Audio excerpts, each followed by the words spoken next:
പ്രിയപ്പെട്ടവരെ, കോട്ടയം റെയിൽവേ സ്റ്റേഷനടുത്തുള്ള നാഗമ്പടം ഓവർബ്രിഡ്ജിന് മുകളിൽ നിന്നുള്ള കാഴ്ചയാണ് ഇപ്പോൾ നമ്മൾ കണ്ടുകൊണ്ടിരിക്കുന്നത്. കൊടും വനമെന്ന് തോന്നുന്ന ഒരിടമാണ് ഇത്. ഇതുവഴി നമുക്ക് നടന്ന് നാഗമ്പടം ഓവർബ്രിഡ്ജിന് അടിയിലേക്ക് പോകാം.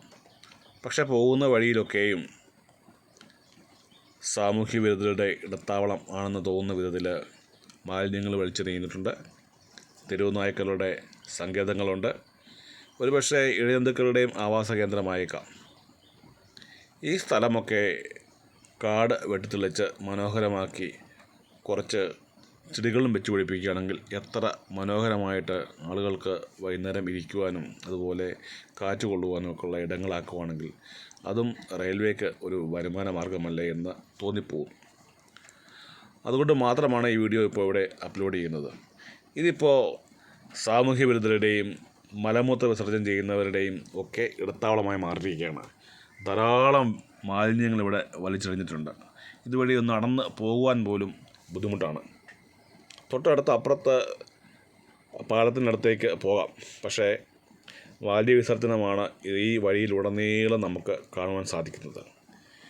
അധികാരികൾ ഇതൊക്കെ വേണ്ട രീതിയിൽ കണ്ട് ഭംഗിയായിട്ട് ചെയ്യുകയാണെങ്കിൽ ഒരുപക്ഷെ ഒത്തിരി നല്ല കാര്യങ്ങൾ ഇതുകൊണ്ട് സാധിക്കാം.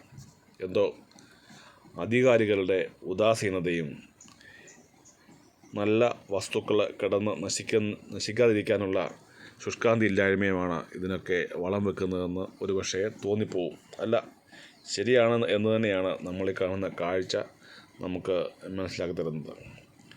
നാമ്പടം പാലം കടന്നാൽ ഇങ്ങോട്ട് നടപ്പുകാരുണ്ടെന്ന് തോന്നുന്നു. അല്ലെങ്കിൽ ഇതുപോലൊരു വഴി ഇവിടെ രൂപപ്പെട്ട് കാണത്തില്ല. നടപ്പുകാർ എന്തോ അത്യാവശ്യത്തിന് പോകുന്ന ആൾക്കാരൊന്നും അല്ല എന്നാണ് നമുക്ക് ഈ വഴി കടന്നു പോകുമ്പോൾ കാണുന്ന കാഴ്ചകൾ നമ്മെ പഠിപ്പിക്കുന്നതും ബോധ്യപ്പെടുത്തുന്നതും. അതുകൊണ്ട് അധികാരികൾ ഉണർന്ന് പ്രവർത്തിച്ച് ഇത്തരമുള്ള സ്ഥലങ്ങളൊക്കെ ഭംഗിയാക്കുകയാണെങ്കിൽ അത് ഒരു വരുമാന മാർഗം കൂടിയാക്കി മാറ്റുവാനായിട്ട് സാധിക്കും എന്ന് പറയുവാനാണ് ഈ വീഡിയോ ഇവിടെ അപ്ലോഡ് ചെയ്യുന്നത്. Thank you.